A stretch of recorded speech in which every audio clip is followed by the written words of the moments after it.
Hello everyone and welcome back to Too Much Bricks. Today is yet again another how to build or Marvel mods as I like to call them. And today we'll be taking a look at a modification for Iron Man and a modification for Thor's Stormbreaker. Now these are all custom designs that I personally came up with. So we're going to start off with Stormbreaker because that is the smaller one, and then we'll get into Iron Man's backpack and then into his cannon. So we're going to try and speed this up since they are a little bit complex, but also be sure to be slow. You can pause the video at any moment to see the parts you need. So without further ado, I do want to say subscribe, drop a like if you haven't, and let's get into it, starting with Stormbreaker. So here is a better look at the actual Stormbreaker itself.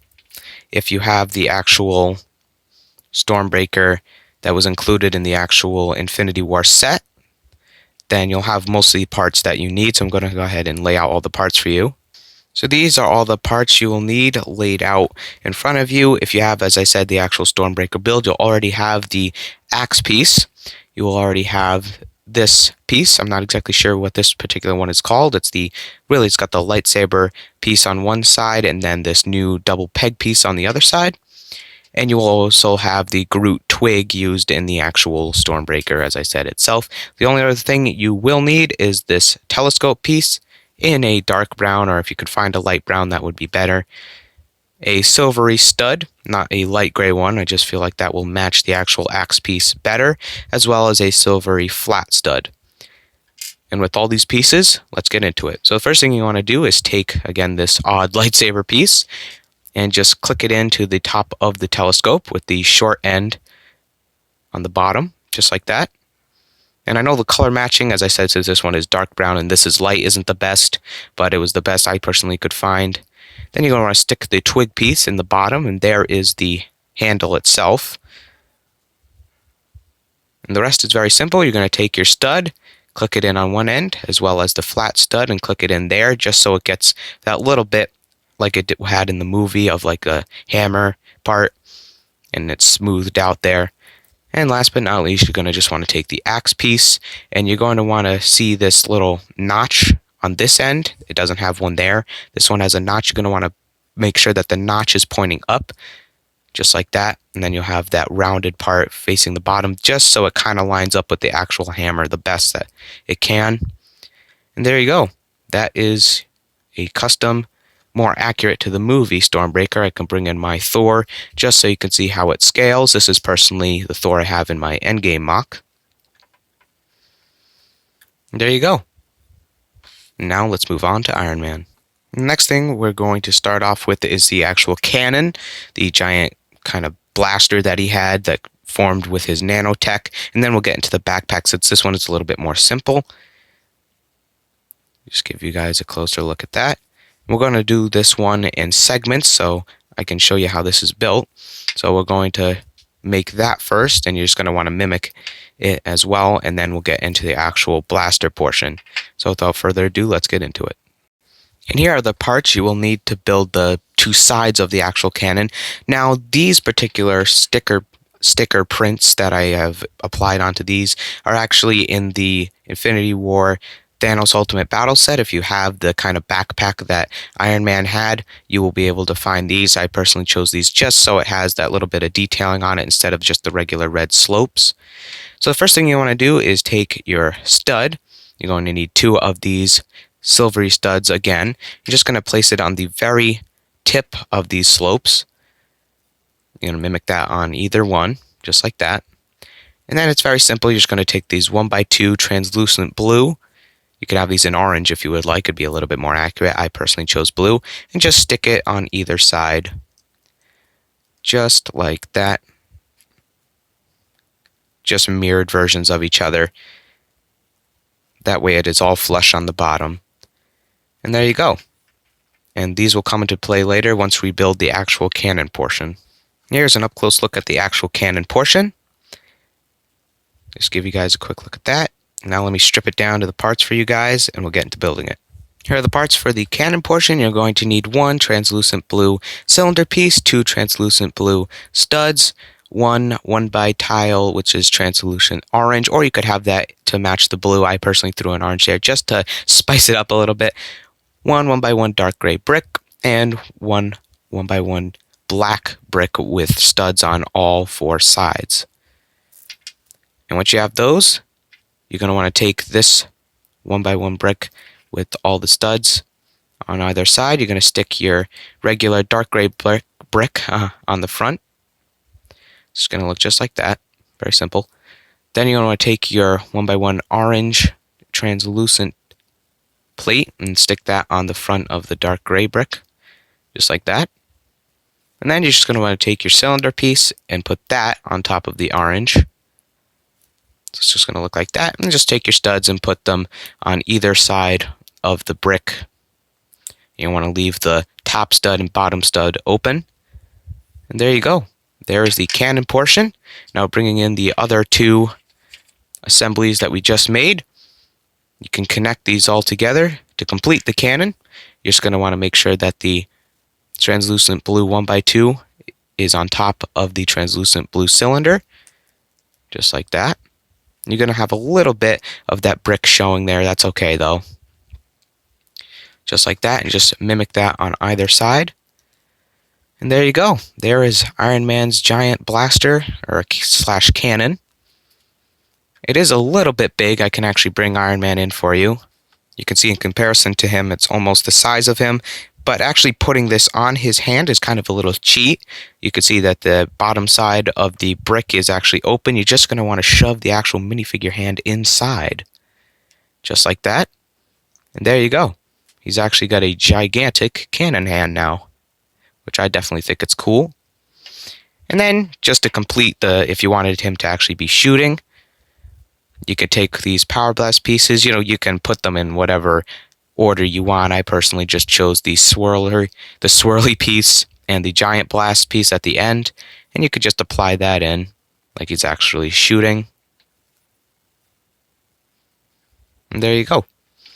I personally like to leave this Power Blast piece off, just because I like to have it just like this when he's got it in Drax's face from Infinity War. And that is it for the cannon. Now let's move on to the final mod, which is Iron Man's backpack. So here are the pieces to complete the actual backpack. Now this is the first segment of it, the actual core. You're going to have the other assemblies branching off of this basically. So you're definitely going to need one of these rounder steering wheel pieces, one of these round cylinder pieces with the studs on the underside, one of these round pieces with the hole in the middle. I personally chose a printed version of this, but you could have one that isn't. And then two silvery studs once more. First thing you want to do, flip this piece around, and you're just going to plug one of the studs into the back, then flip it back around, and you want to take this rounder piece, and you want to plug that right in, just like that. So that's what it's going to look like. Then take your other silver stud and just plug it in, just like that. And then you're going to want to take translucent blue piece right here and stick it in just like that. And there you go. That is the main core of the actual backpack itself. Now let's get into the actual assemblies that branch off of this. So here's how you build the two smaller assemblies. Now I have one built here. You're just going to want to mimic this. So you're going to take your dark red cheese slope, your black clip piece, and translucent blue stud yet again. And you're just going to put the cheese slope on just like this. It's going to be facing that way and the clip facing the back. And then you're just going to want to take your translucent stud and put it on the bottom just like that. And you're just going to want to do that twice. So you'll have two of them, again, just mirroring each other. And now let's move on to the medium-sized ones. And here are the pieces you will need for the medium-sized assembly that will be coming off of the backpack. Again, you're going to just want to mirror the build. So the first thing you want to do is take your smaller dark red slope and your black clip piece, and you're just going to plug that in so it's all flush on the bottom. And I personally chose a translucent blue stud and a translucent orange stud, just throwing the orange in there, here and there.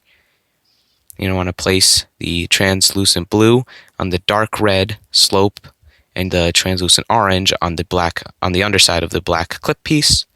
And you'll want to do that 2 times as well. So you have 2 of these, again mirroring each other. Bring in the 2 smaller ones. And there you go.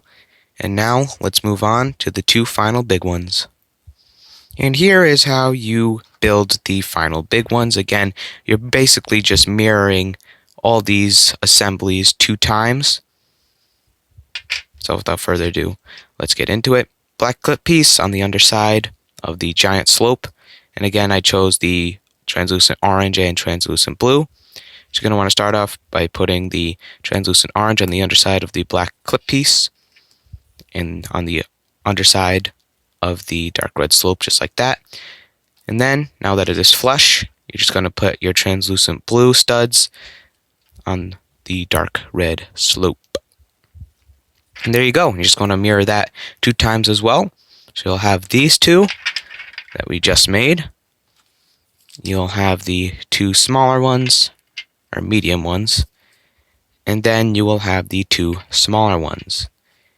And with all those made, and this core portion made, you're just going to connect them very simply. You're just going to snap this one on the top and mirror that. Snap the 2 medium-sized ones in the middle and mirror that. And then last but not least, the 2 smaller ones on the underside, and you're going to mirror that. And there you go. That is Iron Man's backpack from Endgame, completely finished. Now for the actual Iron Man figure, I personally put a neck brace on him with the stud so you can actually attach these. I'm just going to want to use the part with the stud and not the translucent blue part, and stick it on just like that. And there you go. There is a completely customized Iron Man to be more accurate to the actual Endgame movie. Now, I personally am pretty happy with how this came out. I was making my Endgame mock, and I had made this a while back, but I realized I had never made an actual video on it. I was going to just review it, but then I was like, why don't I just make a tutorial? So I actually used a little bit of the concept of what he looked like. I looked at some pictures for the actual canon, and that was the best version that I could have personally arrived at, and the backpack as well. Now, one thing you can do, as I said, you have this Power Blast piece as an option to put into the cannon. You also can put Power Blast pieces into the actual backpack. I personally like to use these blaster pieces, so you can have 2 of these big ones, and then 2 of the smaller ones, and you can install the big ones at the very top.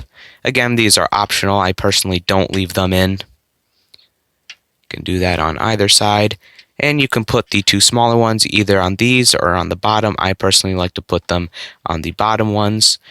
Now, one thing to point out is that the translucent blue studs have to have an actual hole in them if you want to put the actual Power Blast pieces in. If not, it's totally fine if you didn't actually put the studs with the actual hole in it. And again, you'll put that on each side. And there you go. There's a completely charged up Iron Man ready for battle. So thank you all so much for watching. I hope you enjoyed, and I do hope you found this helpful. If you did, leave it down in the comment section down below. Also, let me know if you're actually going to use these techniques. I personally am very happy with how the Stormbreaker looks, as well as the Iron Man. I personally do not have this actual Iron Man in my Endgame mock, because I personally don't have this scene going on. I have it where he's snapping, but I do have this Thor and Stormbreaker in my Endgame mock. I personally just put this Iron Man in my Hall of Armors in the center, because I love how he looks. But yeah. That's pretty much it. As I said, thank you for watching. Please, if you're not subscribed, I definitely encourage you to do so, because it would help the channel a lot. Definitely be sure to go out and check out my cousin's channel, AGL Studios. Definitely be sure to subscribe to him. Tell him you came from here, as well as my cousin Ava's channel, Ava Grace, and my friend David's new channel, David Mello. Now, to make it easier, you can just click my channel icon, go to channels. You'll see all the channels I am subscribed to, and you can subscribe to them via there. As I said, thank you all for watching, and remember, you can never have too much bricks. And I'll see you in the next video. Keep building.